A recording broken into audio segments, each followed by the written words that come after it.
보시면 좋겠습니다. 퀴즈 겸 해서 내겠습니다. 지난주에 맞추신 분에게 제가 책을 못 드려서 죄송한데 지난주에 제가 약속하신 분 끝나고 받아가시면 이렇게 간단하게 그래도 서명했고요. 네. 오늘도 한 분에게 제가 기회를 드릴 건데 이따가 질문할 때 분명하게 대답을 해주시면 사인해서 오늘 드리도록 하겠습니다. 자, 바울의 전도 여행의 베이스가 되었던 곳은 어디죠? 베이스가 되었던 도시가 어디죠? 안디옥에다가 동그라미를 하세요. 안디옥. 자, 바울이 태어났던 곳이 어디죠? 다소에 동그라미를 하세요. 다소 동그라미를 하십시오. 예. 자, 그 다음에 너무나 쉬운 거지만 바울이 어디를 가다가 어느 도시를 가다가 회심을 했다고 우리가 배웠죠? 다메섹에도 우리가 좀 동그라미를 해야 되겠죠. 지난주에 1차 전도여행 조금 했는데 1차 전도여행에 처음에 들렸던 섬이 어딜까요? 어딜까요? 키프로스라고 하는 섬입니다. 키프로스라고 하는 섬에다가 또 동그라미를 하시면서 대충 여기를 갔다 왔구나 이렇게 생각하시면 됩니다. 자, 이제 퀴즈입니다. 이번 퀴즈는 맞추시는 분은 손을 번쩍 드시고 자기 이름과 함께 이름을 대시면 그분에게 오늘 이렇게 상을 선물로 드리도록 하겠습니다. 자, 바울이 회심하고 나서 예수님을 만나고 나서 다메섹에 가서 며칠 만에 그의 입을 열어서 이제 그가 깨달은 바를 선포하기 시작을 했죠. 예수님이 어떤 분이신가, 예수님이 어떤 분이신가에 대해서 입을 벌려 선포했는데 그 바울이 한 예수님은 어떤 분이신가에 대한 두 가지 표현을 아시는 분은 높이 손을 들으면서 자기 이름과 함께 맞추시면 제가 선물을 좀 드리려고 합니다. 너무 어렵습니까? 어렵습니까? 그러면 첫 번째 둘 중에 하나를 제가 힌트를 드릴게요. 자, 성경에 보면 며칠 후에 사울이 입을 벌려 예수가 하나님의 아들임을 선포하기 시작했다. 이렇게 되어 있습니다. 그리고 그 다음 절에 보면 또 뭐라고 나오냐면 사울은 예수가 누구누구를 하고 선포하기 시작했다라고 되어 있습니다. 자, 뭐라고 선포했을까요? 자, 감사합니다. 이 저녁 시간에 저는 남자분들만 뵈도 너무너무 행복합니다. 자, 정답이 뭐죠? 예수가 그리스도라고 선포했다. 우레와 같은 박수를 여러분 보내주십시오. 고맙습니다. 그리스도라고 하는 말은 메시아라는 뜻이고 종말의 구원자라고 하는 뜻이라고 말씀을 드리는데 끝나고 나서 제가 좀 경황이 없더라도 꼭 이 앞자리에 와서 꼭 가져가시기 바랍니다. 자, 질문 하나 더 할게요. 여러분 사람은 변하나요? 안 변하나요? 변하나요? 안 변하나요? 변한다 손 들어보세요. 안 변한다 손 들어보세요. 네. 안 변한다라고 대답하시면서 떠오르는 그 인간을 축복하시기 바랍니다. 네, 그 인간을 축복하시기 바랍니다. 성경에 사실 바울만큼 놀라운 변화를 겪은 사람이 어디 있을까요? 아마 안 변한다고 하는 생각이 드는 것은 아마 이런 의미일 것 같아요. 내가 기대한 것만큼 변하지 않는다는 뜻이거나 아니면 그 변화의 속도가 너무 느리다거나 아니면 오히려 그 변화가 거꾸로 변하고 있기 때문에 그런 생각을 하는 것이 아닐까 그런 생각을 합니다. 모든 것은 변합니다. 또 하나의 명제, 모든 것이 변한다는 사실은 변하지 않습니다. 모든 것이 변한다는 사실은 변하지 않습니다. 자, 살아있는 모든 것은 변하는데 변화의 원인자, 상수가 있다는 거죠. 상수, 흔들리지 않는 상수. 그분이 바로 하나님이시죠. 하나님은 변화를 일으키는 분이십니다. 다메섹 도상에서 사울이 변화된 것 사실은 굉장히 중요한 사건인데 그 사건을 제가 지난 시간에 제가 말씀을 전한 줄 알고 너무 간단하게 좀 설명을 해드려서 오늘 그 부분을 조금 더 한 번 더 여러분과 좀 나누고 그 다음 진도를 좀 나가려고 합니다. 자, 여러분 한번 상상해 보십시오. 사울이라고 하겠습니다. 사울이 다메섹이라고 하는 곳으로 막 달려갑니다. 빛을 만났습니다. 성경 표현을 보면 빛을 보고 시력을 잃었습니다. 쓰러졌습니다. 그때 들려온 음성이 뭐였습니까? 사울아 사울아 이름을 불러주셨고 그 다음에 들려온 음성이 뭐였습니까? 내가 어찌하여 나를 핍박하느냐. 자, 이 음성이 들렸습니다. 그 음성을 듣자 사울이 뭐라고 반문합니까? 주여 누구십니까? 라고 반문합니다. 여기서 주는 예수님이란 뜻이 아닙니다. 자기의 길을 막았던 뭔가 초월적인 강력한 힘, 그 힘의 근원자의 부를 부르는 호칭으로 주여, 그리고 당신은 누구십니까? 라고 이렇게 질문한 것입니다. 자, 그 질문에 대한 하늘의 답변이 무엇입니까? 성경을 보시면 이렇게 되어 있습니다. 따라 해볼까요? 나는 내가 핍박하는 예수라. 자, 나는 내가 핍박하는 예수라. 나는 내가 핍박하는 예수라라고 하는 문장을 조금 더 깊이 묵상하면 두 가지 문장으로 풀었을 수 있습니다. 두 가지 문장으로. 하나는 나는 예수다. 또 하나는 너는 핍박자다. 나는 예수다. 너는 핍박자다. 근데 나는이라고 할 때, 나는 예수라고 할 때 여기서 나는 누구입니까? 바울이 조금 전에 물었던 주님, 다시 말하면 초월적인 분, 하나님이라는 거죠. 그러니까 하나님은 예수다. 바꿔서 말하면 예수가 하나님이다. 이런 문장입니다.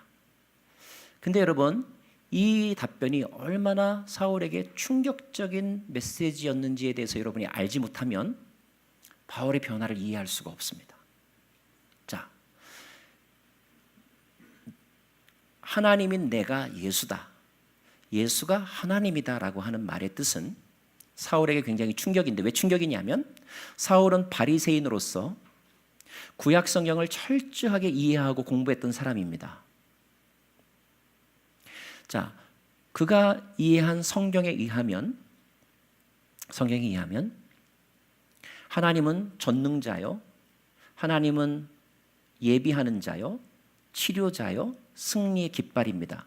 여러분, 성경에서 어떠한 사람이 인간을 만날 때, 다시 말하면 소명받을 때, 만남을 가질 때 그 전형적인 일정의 패턴이 있습니다. 모세를 만날 때도 그러하고 이사야를 만날 때도 그러하고 아브라함을 만날 때도 그러한데, 그 패턴 첫째는 무엇이냐면 먼저 하나님이 인간에게 찾아오셨다는 것, 둘째 하나님이 그 만남의 초기이든지 아니면 그 만남의 마지막 부분에서 항상 자신이 누구인지를 나타내셨다는 것. 그래서 아브라함에게 하셨던 하나님의 별명은 나는 전능한 여호와라, 전능한 자라. 또 이삭의 사건을 나타낼 때는 나는 준비하는 자, 여호와 이레라. 이렇게 또 기드온에게 나타날 때는 나는 여호와 샬롬이라. 이름을 나타내셨다는 것입니다. 자, 동일한 패턴이 사울과 예수님과의 만남에서 나타난 것입니다. 자, 하나님 뭐라고 말씀하시면 나는 내 이름은 예수다, 이런 말이야. 내 이름은 예수다. 예수라고 하는 이름의 뜻은 구원자라고 하는 말이죠. 그런데 이 나는 예수다라고 하는 이 하나님의 자기소개는 이제까지 성경에 대해서, 구약 성경에 대해서 다 철저하게 알았던 사울에게는 한 번도 생각해 보지 않았던 새로운 이름입니다. 한 번도 생각해 보지 않았던 새로운 이름. 게다가 더 기가 막힌 것은 그 전에 사울은 예수를 사실 직접 만난 적이 없고 예수의 가르침을 직접 배워본 적은 없습니다. 다만 그가 알고 있는 성경 지식에 의하면 이 예수라고 하는 청년은 죄송합니다. 좀 사울의 입장에서, 그 당시에 사울의 입장에서 보면 새파랗게 젊은 사람이 감히 하나님을 자기가 아버지라고 부르고 자기가 하나님의 아들이라고 하면서 깝죽대면서 많은 사람들을 현혹시킨 자입니다.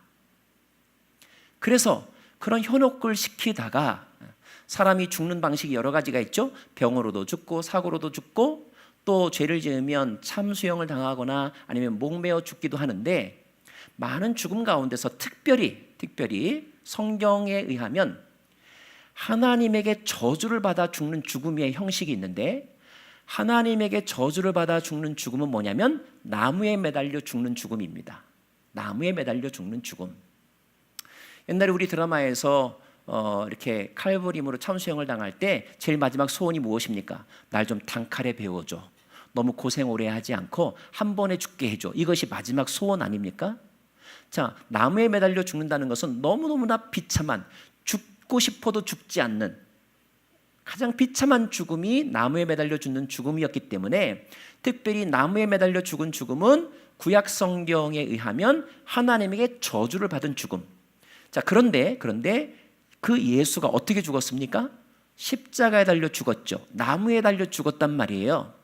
그러므로 사울의 입장에서는 이 청년 예수의 죽음은 어떤 죽음이냐면, 하나님한테 하나님의 이름을 모욕하다가 하나님 앞에서 깝죽대다가 하나님에게 벌받아가지고 아주 쌤통으로 죽은 죽음, 이것이 예수의 죽음입니다. 예수의 죽음이에요. 그리고 그 예수가 십자가 달려 죽었다라고 하는 것은 사울이 저놈 저거 없애버려야 되는데, 이런 마음을 가지고 있던 사울의 판단이 옳았다라는 것을 영적으로 확인시켜준 죽음이 십자가에 달려 죽은 죽음이란 말이에요. 그런데 지금 다메섹 도상에서 만난 그 음성 속에서 사울이 생각했던 하나님이 뭐라고 말씀하시냐면, 내가 하나님이야. 거꾸로 말하면 예수가 하나님이야 라고 말했으니, 이 사실이 얼마나 사울에게 충격이었겠느냐 하는 거예요. 자, 어떻게 적용할 수 있을까요? 사랑하는 여러분, 여러분은 나름대로 모태신앙 또는 신앙생활 20년, 30년, 3대째, 4대째, 그래서 여러분이 세례교육 받으면서 또 수없이 많은 설교를 들으면서 성경을 읽으면서 여러분이 알고 있는 하나님의 속성, 1:1 제자 양육 교제를 통하여서라도 배운 하나님의 속성, 하나님은 거룩하시다, 하나님은 영원하시다, 하나님은 전능하시다, 하나님의 속성, 하나님에 대한 여러분의 기존의 믿음이 있습니다. 그 믿음. 그리고 우리는 그 믿음을 더 분명하게 갖기 위하여 끊임없이 반복하고 그 믿음을 선포하고 또 그 믿음으로 다른 사람에게 하나님을 전하기도 합니다. 하나님은 이런 분이야 라고.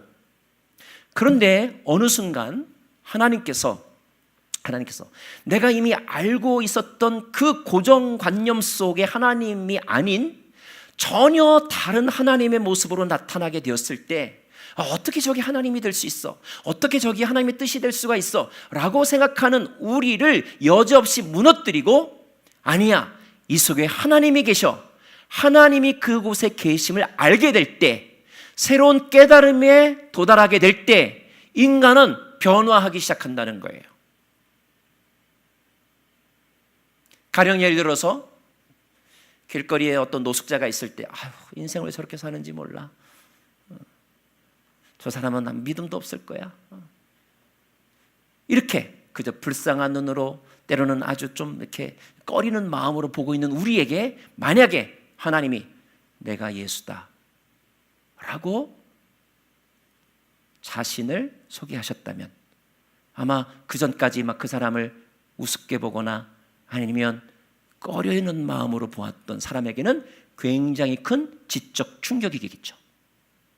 자, 하나님에 대한 인식의 변화가 생겼다는 거예요. 다메섹 사건은. 또 한 가지.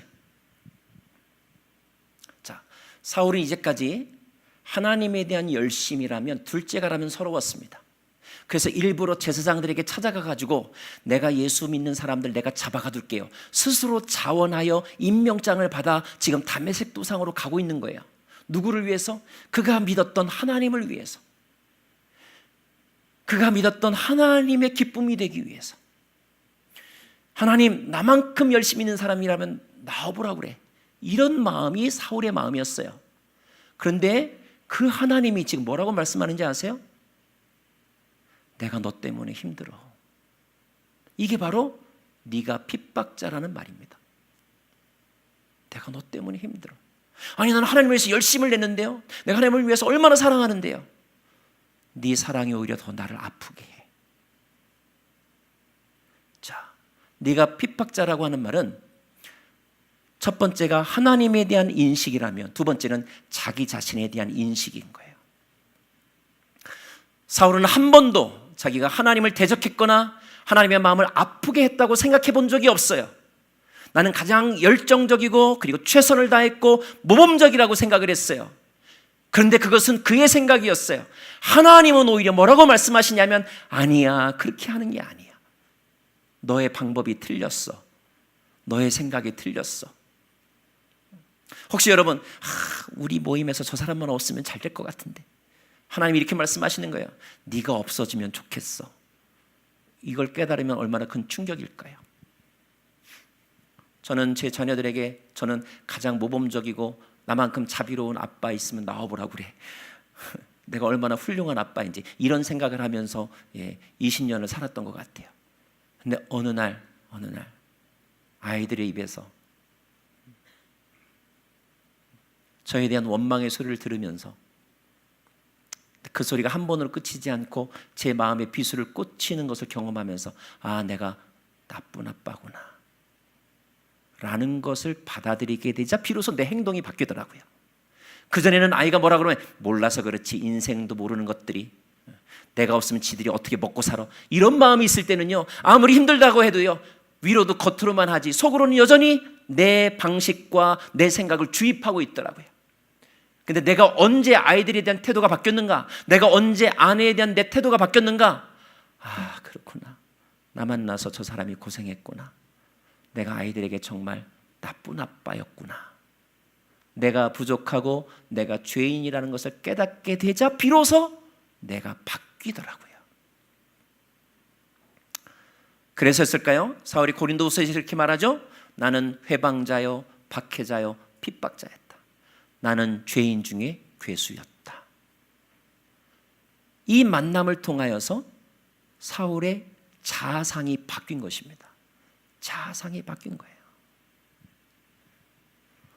사랑하는 여러분, 사랑하는 남편들이요, 내가 그래도 이렇게 했으니까 우리 집안 여기까지 왔지, 이 생각을 버리지 않는 한 여러분은 행동이 바뀌지 않을 거예요. 제가 아는 그 목사님이 이런 얘기를 하더라고요. 목사님, 저는요 아내를 생각할 때마다 늘 아내한테 미안한 마음이 있고 고마워하는 마음이 있어요. 근데 미안해하는 마음 또는 고마워하는 마음이 있다 보니까 늘 아내한테 잘하게 된대요. 여러분, 배우자에 대해서 내가 당당한 마음이 있으면요 잘하지 않아요. 잘 소리치지. 그런데 어떤 때 내가 상대방에게 잘하려고 애쓰느냐, 미안한 마음이 있을 때, 고마워하는 마음이 있을 때, 그때 어떻게 하면 더 잘해줄까, 이런 마음이 저절로 생기는 것입니다. 여러분은 배우자에 대해서 어떤 마음을 갖고 계십니까? 자, 다메섹 도상에서 일어난 사건은 인식의 변화. 어떤 인식? 하나님에 대한 인식의 변화, 자기 자신에 대한 인식의 변화. 두 번째, 존재의 변화. 존재의 변화. 존재의 변화라는 말이 무슨 뜻이냐면, 내가 누구냐? 아이덴티티라고 그러죠. 내가 누구냐라고 하는 질문을 하다 보면 인간은 스스로 존재하는 자가 아니기 때문에 결국 나는 누구에게 속해 있는가라고 하는 질문을 하게 됩니다. 소속은 참 중요한 거예요. 소속은 바른정당이냐, 자유한국당이냐, 민주당이냐. 자, 얼마 전까지만 해도 우리 공 목사님의 소속은 온누리교회. 근데 어느 순간부터 공준수 목사님의 소속은 목양교회. 아마 바뀌어도 얼마 동안은 항상 우리 교회 하면서 자기도 모르게 온누리라는 단어가 나왔을지도 몰라요. 자, 그러나 점점 더 이제 소속감이 분명해지면 그 소속에 맞는 생각을 하게 되죠. 자, 여기서 소속의 변화라고 하는 것은 단지 우리의 직업을 의미하는 게 아닙니다. 다시 말하면 우리의 의식과 무의식을 지배하는 주인이 누구냐 하는 거예요. 자, 다메섹 도상의 사건에서 그 음성이 들려준 메시지는 무엇입니까? 이제 너는 내가 택한 내 그릇이라, 나의 것이라고 소속을 바꿔주신 거예요. 나의 것. 여기서 나가 누굽니까? 예수의 사람으로 바뀌어졌다는 것입니다. 예수의 사람으로. 자, 여러분의 소속은 어디입니까? 여러분의 소속이 어디인지를 아주 간단하게 스스로 체크하는 방법은 여러분이 아침에 딱 눈 떠서 제일 먼저 떠오르는 생각, 여러분이 잠자기 전에 제일 마지막까지 하는 생각, 여러분이 여러분의 시간과 돈을 제일 많이 쏟는 그것이 여러분의 소속입니다. 그것이 여러분의 주인인 거예요. 다메섹 도상에서의 사건은 소속의 변화가 일어난 것입니다. 소속의 변화. 세 번째, 목적의 변화. 목적의 변화를 다른 말로 하면 방향의 변화라고 말할 수가 있어요. 누구에게나 어느 정도의 돈은 있고 누구에게나 어느 정도의 시간과 그리고 건강이라는 것이 주어집니다. 누구에게나 다 믿음이라는 것이 있습니다. 믿음이 없는 사람은 없어요. 어떤 믿음을 가지고 있느냐가 중요한 거죠. 새벽 예배 안 나오는 사람은 안 나가도 된다는 믿음을 가진 사람이고요. 나가는 사람은 나가야만 된다는 믿음을 가지고 있는 거죠. 자, 믿음의 방향이 중요하다는 거예요. 다메섹 도상에서 사울이 들었던 음성은 이제 너가 예수를 이방 사람들과 그리고 세상 임금들에게 전하게 하기 위하여 그의 인생의 방향을 바꾸어 주신 사건이 다메섹에서 일어난 것입니다. 자, 여러분의 현재 위치도 중요하지만 현재 위치보다 더 중요한 것은 여러분이 지향하는 방향점이 어디냐인 거예요. 어디냐. 왜냐하면 여러분이 바라보는 지향점이 여러분의 행동을 끌고 가기 때문에 그런 것입니다. 자, purpose라고 하는 말을 영어로 풀어보면 why we exist. 왜 존재하는가? 왜 사는가 하는 거예요. 왜 사느냐에 대한 분명한 답이 여러분에게 있느냐 하는 것입니다. 평생에 내가 사는 이유, 2017년을 살아가는 이유, 구리에서 사는 이유, 대한민국에서 사는 이유, 미국이면 미국에서 사는 이유, 여러분의 자녀를 유학 보낸다면 유학 보내는 이유, 그 행동과 삶의 분명한 이유, 방향, 퍼포즈가 분명하냐 하는 거예요. 안타깝게도 요즘 청년들의 가장 큰 불행과 비극은 무엇입니까? 인생의 목적을 모른다는 거예요. 비전에 대해서 설명하지 못한다는 거죠. 속으로는 있지만 말해봤자 소용이 없어서 말 안 하는 건지, 아니면 남들이 웃을까봐 이야기하지 않는 건지는 모르겠지만 너무나 불확실한 시대에 살다 보니까, 너무나 모든 것들이 빨리빨리 변하다 보니까, 또 실패한 경험이 많다 보니까 목적에 대해서 목적의식을 잃어버린 젊은이들 많다는 것입니다. 그러나 목적의식이 꼭 젊은이들에게만 있어야 될까요? 60대는 목적의식이 없어도 되는 것일까요? 80 되시는 분은 더 이상 인생의 목적이 필요 없을까요? 아니잖아요. 인생의 궁극적인 방향을 어디에 두느냐? 이것에 변화가 일어나야 인생이 바뀐다는 것입니다. 아브라함은 75세에 부름받았다면서요. 그의 인생의 목적이 바뀐 거죠. 사울은 30대 초반에 그의 인생의 목적이 바뀐 것입니다. 네 번째, 사울이 다메섹 도상에서의 그 사건을 경험하고 나서 아나니아에게 세례를 받고 안수기도를 받고 그의 눈에서 비늘이 벗겨지고 나서 그의 입에서 나온 말이 뭔지 아십니까? 예수가 하나님의 아들이십니다. 예수가 그리스도입니다. 이제까지 알고 있던 생각이 다 바뀌었음을 그의 입술의 고백, 다시 말하면 행동의 변화로 그대로 증명하죠. 행동의 변화, 고백의 변화가 일어나야 한다는 것입니다. 고백의 변화가. 자, 많은 사람들이 깨달았지만, 느꼈지만 그것을 말로 표현하지 않는 이유는 무엇일까요? 아직도 기회주의에 빠져 있기 때문일까요? 제가 한 가지 사실 깨달은 영적인 교훈이 있습니다. 그것은 뭐냐면 고백이 분명하면 분명할수록 사단이 장난치지 못한다는 거예요. 요즘에는 그런 일이 없었지만 제가 10년 전만 해도요, 수요일에 이렇게 설교를 마치고 저 입구에서 이렇게 인사를 하다 보면 막 이렇게 성도님들이 오셔가지고 목사님 은혜 받았습니다. 이렇게 이제 인사를 해주시면서 꼭 이렇게 물어보는 분이 한두 분 있었어요. 근데 목사님 결혼하셨어요? 네. 그럼 그때 제가 뭐라고 대답했는지 아세요? 왜 물어보세요? 그랬어요. 애가 둘이나 있으면서도, 아니 셋이나 있으면서도 왜 그랬을까요? 뭐 날 좀 유혹해 주세요. 그런 마음이었을까요? 자, 고백이 분명하면 그 고백이 또 나를 지켜주는 거예요.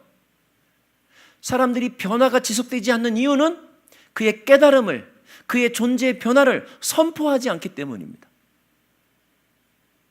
행동의 변화가 다메섹 도상에서 시작이 되었다는 것입니다. 마지막으로 굉장히 중요한 또 하나의 변화가 있어요. 뭘까요? 자, 오해하지 말고 들으시기 바랍니다. 혹시 어떤 분이 많이 아파요. 근데 고치기 어려운 병이래요. 모든 민간요법 다 동원하겠죠. 그리고 안 되면 무당을 찾아가서 구술합니다. 그랬더니 누군가가 그건 미신이라고 옆에서 찔러서 그래 맞아, 21세기에 내가 이런 데 가서 빌면 안 되지. 그래서 그 다음에 어딜 갑니까? 대구 803 갓바위 앞에 가서 빕니다. 고쳐주세요. 근데 또 그때 목양교회 어떤 교인이 전화가 왔습니다. 그 다 우상이래. 어떻게 할까요? 40일 금식기도 해봐, 철야기도 해봐. 그래서 교회에 나왔으면 교회 나가서 막 핍니다. 병을 고쳐주세요. 자, 여러분 뭐가 변했습니까? 비는 대상이 변했습니까? 그렇죠. 미신에서, 우상에서 참 하나님, 참 구원자이신 예수님께 비는 것이니까 문제는 똑같지만 솔루션이 달라진 거죠. 물론 놀라운 변화입니다. 그러나 여러분, 제3자가 안 믿는 사람이, 신앙 없는 사람이 보면 어떻게 보일까요? 똑같은 거예요. 자식 좋은 대학교 보내달라는 것이고, 더 오래 살게 해달라는 것이고, 부자 되게 해달라는 것이고, 똑같은 거예요. 근데 여러분, 다메섹 도상을 통하여서 사울이 들은 음성이 뭔지 아십니까? 사울에게 임한 음성은 이거였어요. 네가 나를 위하여 얼마나 고난을 받아야 할지. 여러분, 사람들은 고난을 피하게 해달라고 기도합니다. 고난을 피하게 해달라고 기도하고, 대상을 바꿔서 고난을 피하게 해달라고 기도합니다. 그리고 예수님 앞에 나와서도, 하나님 앞에 나와서도 고난을 피하게 해달라고 기도합니다. 그러나 사울의 변화는 그거를 뛰어넘었어요. 사울은 다메섹 도상의 사건을 통하여서 어떻게 바뀌었는지 아십니까? 내가 그리스도 안에서 죽는 것도 유익합니다. 하나님의 나라와 의를 구하는 기도로 바뀌었습니다. 욕구의 변화가 일어난다는 거예요. 욕구의 변화. Change of desire. 저는 다메섹 도상에서 사건을 통하여 이 5가지 변화를 발견합니다. 59페이지 띄워주세요. 인식의 변화. 두 번째, 존재의 변화. 세 번째, 방향의 변화. 네 번째, 고백, 행동의 변화. 5번째, 욕구의 변화.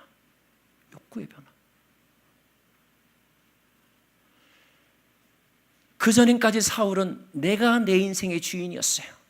나는 바이리새인이고 히브리인 중에 히브리인이고, 나면서부터 8일 만에 할례를 받았고, 내가 가장 위대한 스승 가말리엘 밑에서 스승 훈련을 받았고, 결국 이 얘기가 다 뭔지 아세요?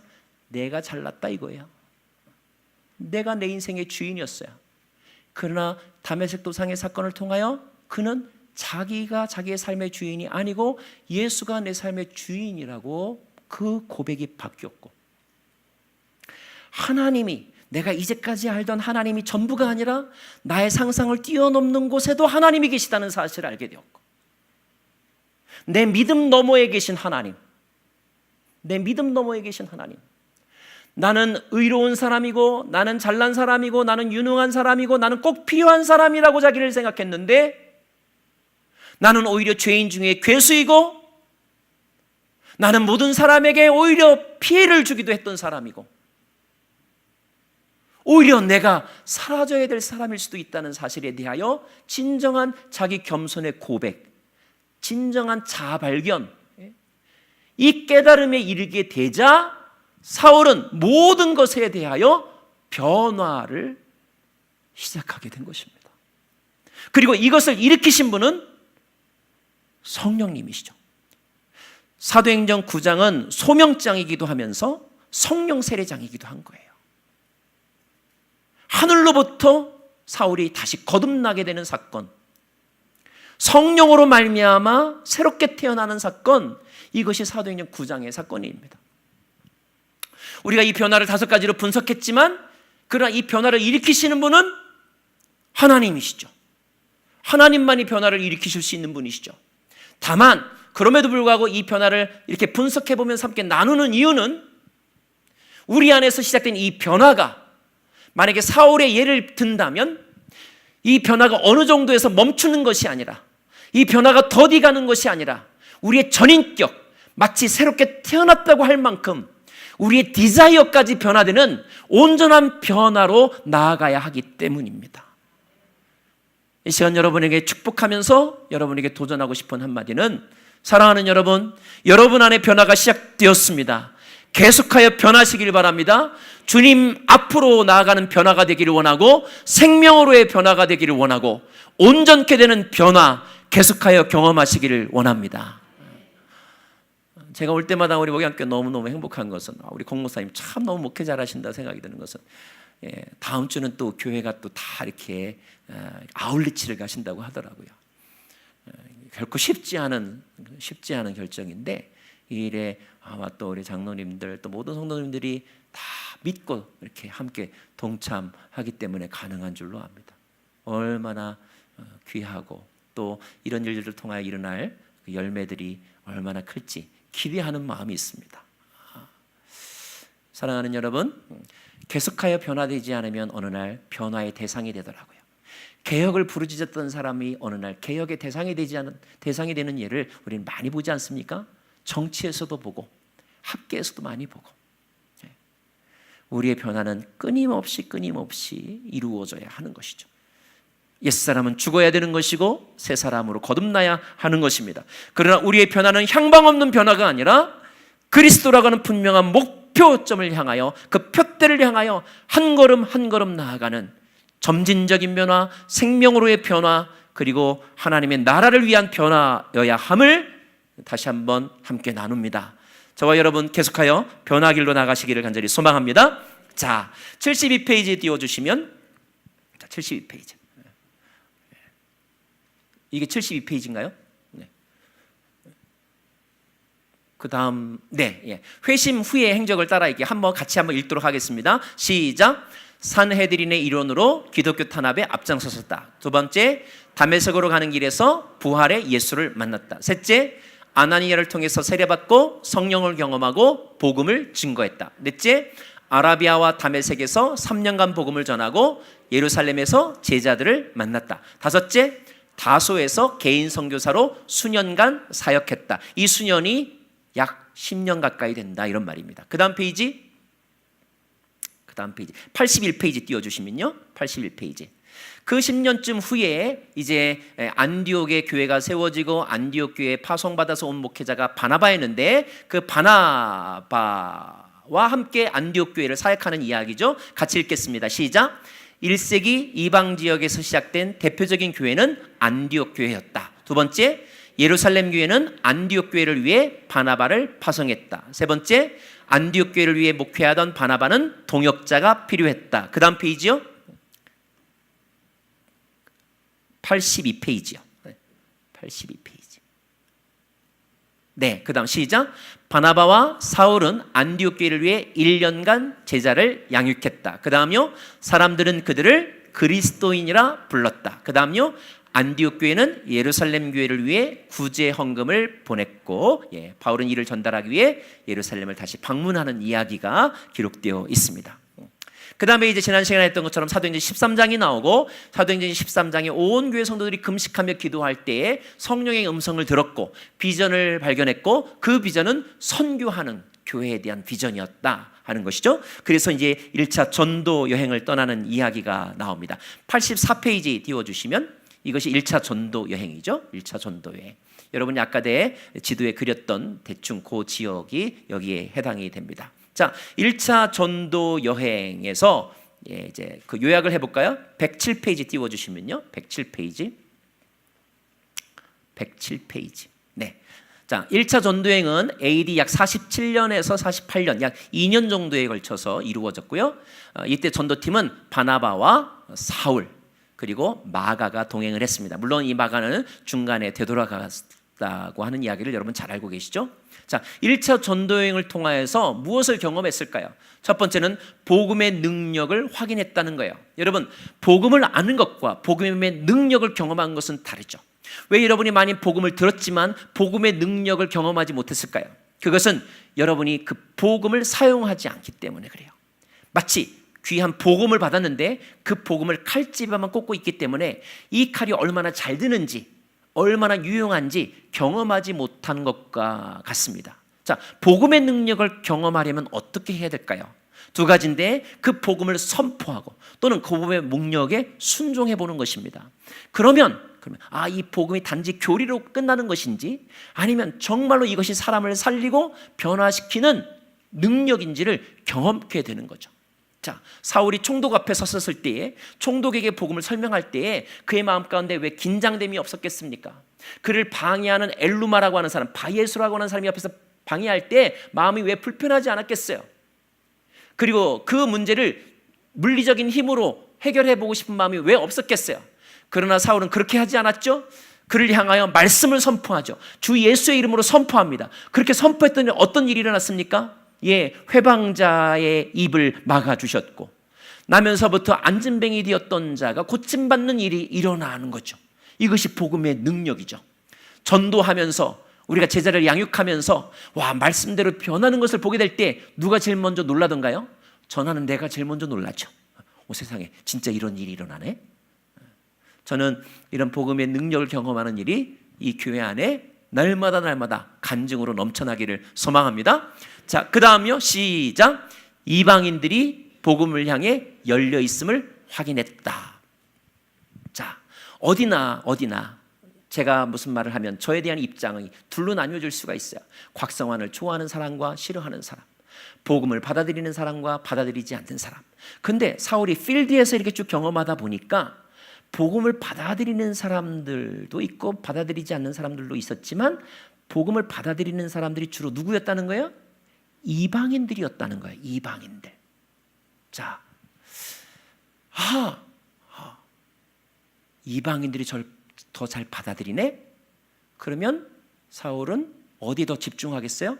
이방인들에게 복음을 전하는 데 더 집중했습니다. 이방인들에게 복음을 전하는 데 더 집중했다고 하는 것에 대한 하나의 예가 사울이라는 이름 대신 바울이라는 이름을 사용하기 시작했던 거예요. 무슨 말이냐면 사울은 원래 해외에서 태어났기 때문에 두 가지 이름을 가지고 있었어요. 학교 가서는 바울이라고 부르고 집에서는 사울이라고 부르고, 사울은 히브리식 이름, 바울은 헬라식 이름. 제 아이가 학교 가서 출석을 부르면 선생님이 곽자 발음을 못해가지고 꽥이라고 불러요. 그럼 여러분처럼 웃잖아요. 아이는 상처가 되잖아요. 그래서 영어 이름을 짓는 거예요. 영어 이름을. 자, 사도행전 9장에서 회심의 사건이 일어났지만 사도행전 13장까지 계속하여 성경은 사울이라는 이름을 씁니다. 근데 언제부터 사울이라는 이름 대신에 바울이라는 이름을 썼느냐 하면 키프로스 섬에서의 그 복음의 능력을 경험하고 나서, 그 복음의 능력이란 뭐냐면 이방인들이 복음을 받아들이는 거예요. 그래서 이방인들이 부르기 쉬운 이름으로 이제 사용하기 시작했는데 그 이름이 바울이었다, 이런 말입니다. 자, 여러분 영어 이름을 지을 때 어떤 이름을 짓는지 아세요? 미국 사람들이 발음하기 쉬운 이름으로 영어 이름을 짓는 거예요. 누구를 위해서? 그 사람들을 위해서. 이것이 사울이라는 이름을 사용하지 않고 바울이라고 하는 이름을 사용하는 원리입니다. 원리. 자, 저는 요즘에는 선교사님들을 만날 기회가 있으면 제가 이런 제안을 합니다. 많은 선교사님들이 해외에 나가면 선교지에 가면서 이른바 선교명을 지으세요. 근데 선교명이 되게 뭐냐면 스데반, 페트로, 아니면 바울 이런 이름을 짓습니다. 아마 이 성경에 나와 있는 위대한 사도들이니까 아마 그렇게 했을 거예요. 그런데 그 이름이 중요하지 않고 사울이라는 이름 대신 바울이라는 이름을 사용한 그 원리를 적용한다면 저는 오히려 선교명을 이렇게 줘야 된다고 생각을 해요. 어떻게 해요? 만약에 내가 인도네시아로 선교사로 갔다. 내 이름이 곽성환인데 내가 인도네시아에 선교사로 갔다. 그러면 인도네시아 가서 내 선교명은 물론 페드로, 바울이라고 줘도 좋지만 저는 이렇게 질 것 같아요. 말라. 왜요? 그것이 인도네시아 사람들이 친숙하고 그들이 부르기 쉬운 이름이니까. 이게 선교명인 거예요. 성경에 나와서 좋은 이름이어서 선교명이 아니라 내가 복음을 전하는 그 사람들이 나에게 좀 더 편안하게 나를 찾을 수 있고 나를 만날 수 있고 나를 받아들일 수 있는 그런 이름이 그게 선교명이라는 거예요. 이해되시겠어요? 예. 이것이 진정한 성육신이고 이것이 바로 사울 대신 바울이라고 하는 이름을 사용한 스피릿이다. 이것을 좀 강조하고 싶습니다. 자, 그 다음 페이지 108페이지 보면 아닙니다. 108페이지. 예. 자, 1차 전도에게 또 있었던 일입니다. 한번 읽겠습니다. 시작. 바울의 첫 설교문, 비시디아 안디옥이라고 하는 곳에 가면 사도행전 14장인데 성경에서 바울의 첫 설교문이 나옵니다. 첫 설교문. 이 설교문에 여러분 어떤 단어가 나오는지 아세요? 여러분은 보통 믿음으로 의롭다함을 받는다, 이 신칭이 하면 그 단어가 어디 나온다고 알고 계실까요? 대부분 다 로마서에 나온다고 알고 계십니다. 그런데 이 신칭이라고 하는 말이 제일 처음으로 나온 것은 비시디아 안디옥에서 한 사울의 설교회, 믿음으로 모든 사람이 의롭게 된다는 단어가 처음으로 등장합니다. 상식으로 말씀을 드리고요. 그 다음에 지난 시간에 말씀드렸지만 루스드라고 하는 곳에서 나면서부터 안전뱅이 된 자를 고쳐준 적이 있었는데 그 고쳐준 사건 때문에 사람들이 막 바울과 바나바를 막 칭송할 때에 그들의 칭찬을 거절하면서 이 헛된 일을 하지 말라고 그들에게 권면하는 내용이, 신격화를 거부하는 내용이 루스드라에서입니다.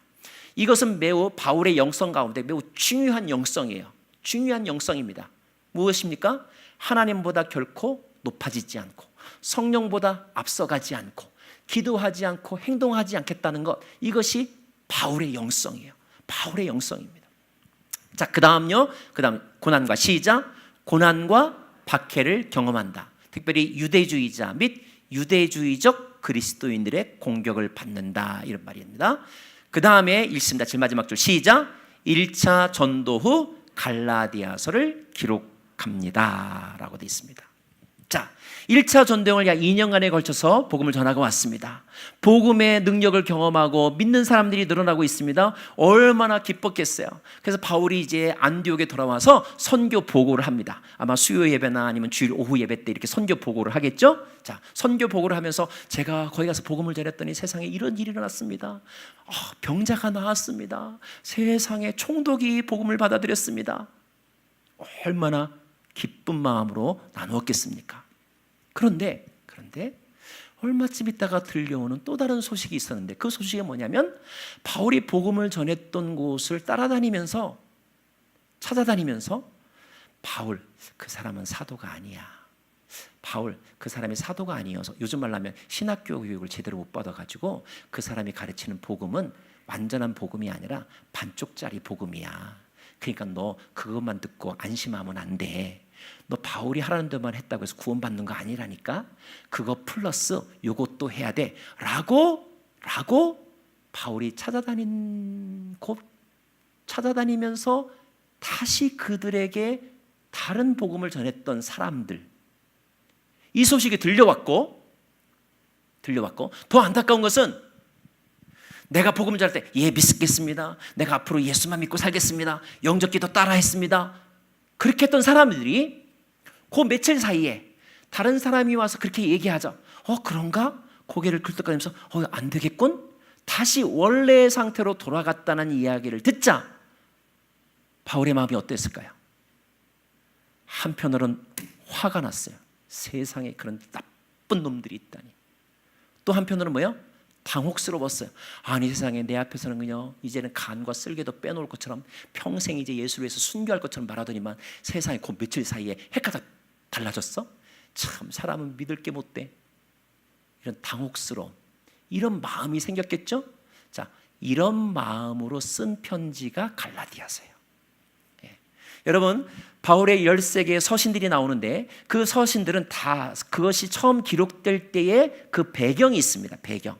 근데 갈라디아서는 어떤 상태에서 쓴 것이냐면 제가 열심히 복음을 전해서 이제 막 그 사람이 복음을 받아들이고 새 생명을 얻었다라고 하는 기쁨이 있었는데 그 기쁨에 찬물을 끼얹었다는 이야기, 그 찬물에 막 자라나던 싹이 시들어버렸다는 이야기를 듣고 한편으로는 화가 나기도 하고 한편으로는 너무나 당황스러워서 안 되겠다, 이러면 안 되지 라고 하는 마음으로 막 쓴 편지, 그 편지가 갈라디아서. 그래서 이런 바울의 정서를 가지고 갈라디아서를 읽으면 갈라디아서의 내용 하나하나가 왜 바울이 이런 표현을 썼는지가 이해가 됩니다. 어떤 데서는 어리석도다 갈라디아 사람들아 이런 이야기가 나오고요, 다른 복음을 전한 사람은 거세시켜도 버리겠다 이런 표현까지도 나옵니다. 아니 어떻게 이런 심한 말을 할 수 있지?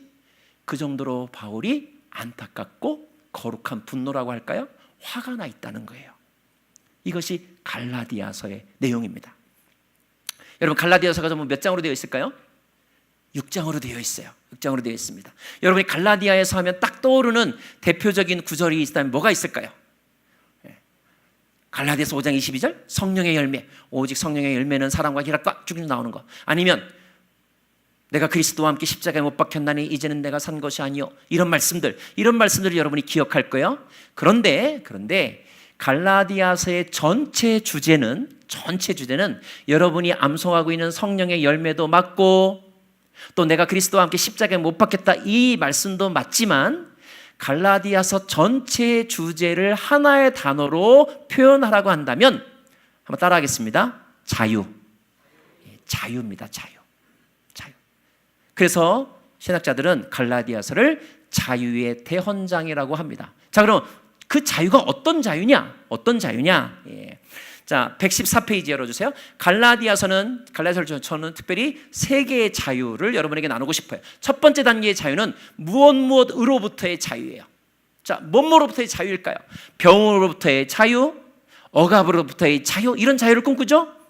그런 것처럼 율법의 저주로부터의 자유, 종의 멍에로부터의 자유, 벗어나는 것입니다. 벗어나는 것. 첫 번째 단계의 자유이고요. 두 번째 자유는 뭐냐면 무엇 안에서의 자유. 갈라디아서 2장 4절에 이런 표현이 나옵니다. 그리스도 예수 안에서 우리가 가진 자유라는 말이 있어요. 자, 이게 무슨 말이냐면 자, 여학생 삼총사가 있었습니다. 맨날 먹으러 갈 때도 같이 가고 영화도 같이 보러 다니고 놀러도 같이 다니는데 어느 날 갑자기 그 중에 한 여자친구, 한 자매가 잘 모임에 안 나타나는 거예요. 왜 안 나타날까요? 생긴 거예요. 누가 생겼어요? 남친이 생겼어요. 근데 남친이 생기자 이제 모임에 잘 안 나오고 모였다가도 금세 바쁘다고 갑니다. 근데 더 황당한 것은 조금 있으니까요, 갑자기 머리를 막 기르더니 막 긴 치마를 입고 다니고 막 패션 스타일이 달라진 거예요. 그리고 어디 갔다가도 몇 시만 되면 탁탁 들어가는 겁니다. 같이 친구들이 뭐라고 말하니까 야, 너 왜 그래? 그 남자친구 때문에 그래? 아이고, 그 남자친구 너를 엄청나게 못 살게 구는구나 얘. 그때 이 여자친구의 대답이 뭔지 아십니까? 이렇게 말하죠. 아니야, 난 그래도 그 사람이 하라는 대로 하는 게 제일 행복해. 이렇죠. 이게 뭐예요? 그 사람 안에서의 자유를 누리고 있는 거야. 다른 사람이 보기에는 억압이고 귀찮고 그리고 아주 숨막히는 생활인 것 같지만 이 사람은 뭐예요? 그게 행복인 거예요. 내가 사랑하는 남자를 위해서 머리를 기르는 것이 행복한 거예요. 내가 미니스커트 대신에 롱 스커트를 입는 거가 행복한 거예요. 뭐예요? 그 사람 안에서의 자유라. 자, 죄로부터 벗어난 우리가 벗어났지만 갈 곳이 없으면, 정착지가 없으면 그것을 자유라고 하지 않아요. 방황이라고 말하지. 벗어난 우리는 어딘가에 정착을 해야 돼요. 자, 어디에 정착을 한다는 것입니까? 예수 안에. 마치 물고기가 물 안에서 자유를 누리듯이 예수 그리스도 안에서 우리는 자유를 누린다는 것입니다. 남들이 보면 뭐예요? 아우, 예수 믿으니까 더 바빠. 주일날도 놀지도 못하고 교회 가고 맨날 아침에 일찍 가가지고 저녁 7시에 와. 얼마나 힘들어. 남들이 보면 그렇게 보이죠. 그러나 예수님을 사랑하고 예수님을 즐거워하는 사람은 뭐예요? 이것이 자유라고 생각하는 거예요. 자, 이 자유. 그런데 세 번째 자유가 있다는 거예요. 세 번째 자유는 뭐냐면 무엇을 향한 자유. 자, 갈라디아서 5장 13절에 보면 이런 말씀이 나옵니다. 그 자유로 육체의 기회를 삼지 말고 오직 사랑으로 뭐하라? 종노릇하라 그랬어요. 여러분 보세요. 매우 대비되는 단어입니다. 자유와 종은 서로 반대되는 개념이에요. 이제 겨우 벗어났는데, 내가 종으로부터 벗어났는데 뭐 하라는 거예요? 다시 종으로 가라는 거예요. 종으로. 근데 이 종은 어떤 종이에요? 그전에는 무서워서 하는 것이고 억압 때문에 먹고 살기 위해서 하는 거였다면 이 종은 뭐라는 거예요? 내가 사랑하기 때문에 일부러 종된 자리로 내려가는 거. 이것이 무엇을 향한 자유, 이 자유라는 것입니다. 자, 제가 봤을 때 한국교회의 영적인 상황은 두 번째까지인 것 같아요. 두 번째까지. 우리는 죄로부터, 그죠? 사망의 권세로부터 벗어났어요. 그래서 구원받았다라고 말합니다. 그리고 모여가지고 찬양합니다. 나 구원받았네, 너 구원받았네, 우리 구원받았네, 할렐루야! 막 박수합니다. 그리고 주일날 와가지고 아침부터 저녁 때까지 있어도 피곤한 줄 모릅니다. 일주일에 7번 교회를 갑니다. 그리고 어떤 때는 철야 기도도 하고 부흥 집회도 참석하고 수련회도 가고 아울리치도 갑니다. 너무너무 좋습니다. 그런데 that's it. 그게 다예요. 그러면 이 세상 사람들이 보기에, 우리가 뭐 세상 사람들에게 잘 보이려고 예수를 잘 믿을 필요는 없습니다. 그러나 세상 사람들이 보기에는 어떻게 보일까요? 지네들끼리 모여가지고 지네들끼리 좋고 지네들끼리 잘 사네. 지네들끼리 기득권 다 차지하고 있고, 지네들 안에서 장관 나오고, 지네들 안에서 차관 나오고, 지네들 안에서 총장 나오고, 지네들 안에서 대기업 회장 나오고, 다 지네끼리 해먹네. 이게 요즘 우리 한국 사회에서 교회가 차지하고 있는 모습 가운데 하나이지 않습니까? 자, 주님은 우리에게 뭘 원하시는 거예요? 그 자유로 육체의 귀회를 삼지 말고 뭐 하라는 거예요? 사랑으로 종이 되라는 거예요. 종이 되어서 낮은 곳으로 가고 섬김의 자리로 가고 희생하는 자리로 가라는 것입니다. 한국교회가 영적 리더십을 회복하려면, 대사회적 신뢰를 회복하려면 두 번째 단계에서 머무르면 안 되고 뭘 해야 된다는 거예요? 사랑으로 뭘 해야 되라는 거예요? 종이 되어야 한다는 거예요. 종 노릇하라. 그리고 이것이 복음이 우리에게 원하는 것이고 가르쳐 준 거라는 것입니다. 그것을 할 때 결코 너희의 삶이 피폐해지지 않는다는 거예요. 정말로 그렇게 될까? 해보면 오히려 그 가운데서 복음의 능력을 경험하게 될 거라는 것입니다. 하나님의 나라가 임하는 것을 경험하게 될 거라는 거예요. 저는 우리 목양교회 모든 성도님들이 세 번째 단계의 자유까지도 누리실 수 있기를 바랍니다. 자, 그리고 나서 바울이 한편으로는 이렇게 편지로서 해결을 하고, 또 한편으로는 이제 이게 할례를 받아야 되느냐 말아야 되느냐, 믿음만으로 구원 얻는 교리가 맞느냐 틀리냐 당체 헷갈린다. 그러니까 유권 해석을 내려주세요 라고 예루살렘교회에 요청을 하여 예루살렘에서 공회가 모이고, 그것이 사도행전 15장에 나오는 예루살렘 공회의입니다. 그리고 이 공회의 결과, 쉽게 말하면 이런 거예요. 막 이단인지 아닌지 막 이렇게 왈가왈부할 때 교회에서 총회 문의를 하죠. 총회에서 한번 결정을 내려주십시오. 그랬더니 총회가 이단 연구위원회를 모여가지고 저 사람이 이단인가 아닌가 1년 동안 연구한 다음에 총회에 보고를 하죠. 아무개 모임은 이단성이 있으니까 교인들은 교제를 삼가하십시오 라든지, 아니면 아예 저 모임은 이단, 이렇게 결정을 내려주면 그 교단에 소속된 교회들은 다 그 결정에 따르지 않겠습니까? 이 결정을 얻은 이야기가 사도행전 15장에 나왔다는 거예요. 자, 이 결정의 내용은 뭐냐면 바울의 선교 방법이 틀리지 않았다. 구원은 오직 믿음만으로 가능하다는 것이 하나님의 뜻이다. 이것을 교단적으로 결정을 내려준 이야기가 사도행전 15장에 나와 있습니다. 자, 사도행전 15장 결정이 내려지자 사울은 이제 훨씬 더 홀가분해졌겠죠. 그래서 다시 2차 전도여행을 가게 되는데, 그 2차 전도여행의 지도 122페이지 좀 띄워주세요. 네, 이것이 2차 전도여행입니다. 여러분 지도를 보시면서 동그라미 해보세요. 여러분 지도를 보시면서 여러분이 나눠진 지도에, 자, 에베소를 찾아서 동그라미 하세요. 에베소 하셨나요? 예. 그 다음 드로아를 찾아서 동그라미 하세요. 드로아. 그 다음 데살로니가 동그라미 하세요. 그 다음 고린도 동그라미 하세요. 고린도. 자, 오늘도 또 진도는 못 나가고 자, 시간이 많이 지났기 때문에 두 가지만 제가 말씀을 드릴게요. 자, 원래 바울은 성경의 사도행전 16장에 보면 아시아를 가고자 했으나 아시아를 가지 못하고 비두니아를 거쳐 무시아를 지나 그 다음에 이렇게 해서 드로아에 도착했다라는 말이 나옵니다. 드로아. 여러분, 이 드로아까지는 대륙으로 나누면 아시아 대륙이에요. 아시아 대륙. 바다를 건너면 유럽 대륙입니다.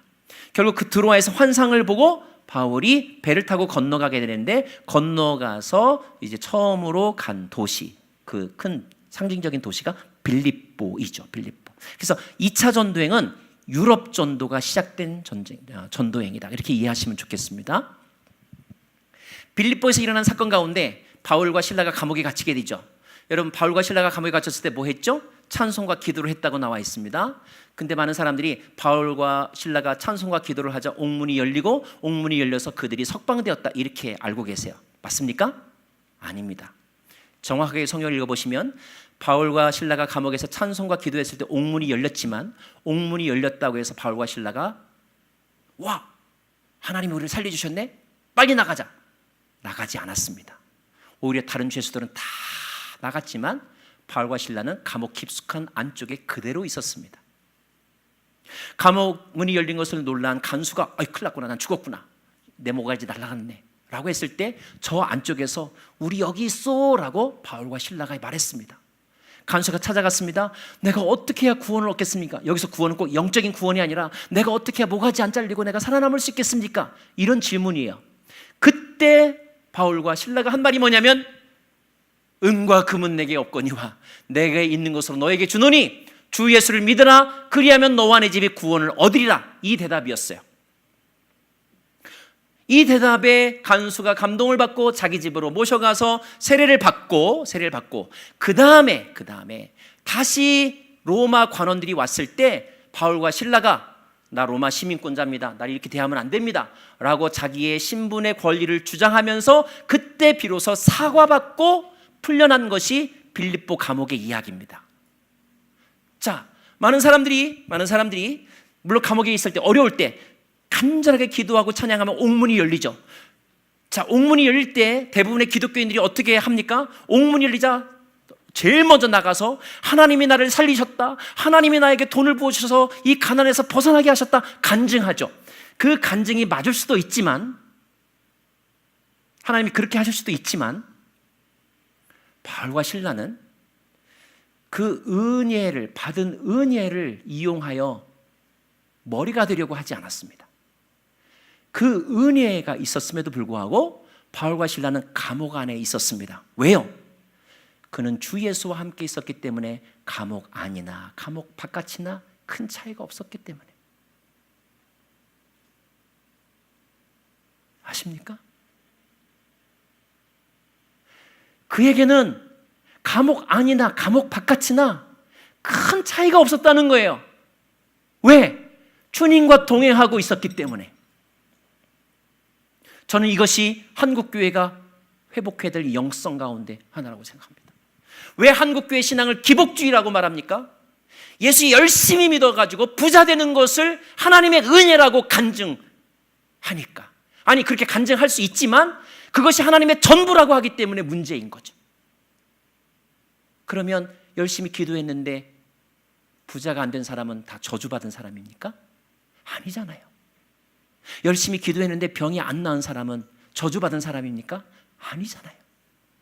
정말로 우리가 천국을 경험했다면, 하나님의 나라를 경험했다면, 사막이나 궁궐이나 그 어디나 하늘나라라고 찬양한다면, 병이 나아도 감사하지만 병이 낫지 않아도, 그러나 내가 하나님으로 인하여, 예수로 인하여 찬양하고 거기가 천국이라고 노래할 수 있어야 하는 것 아니겠습니까?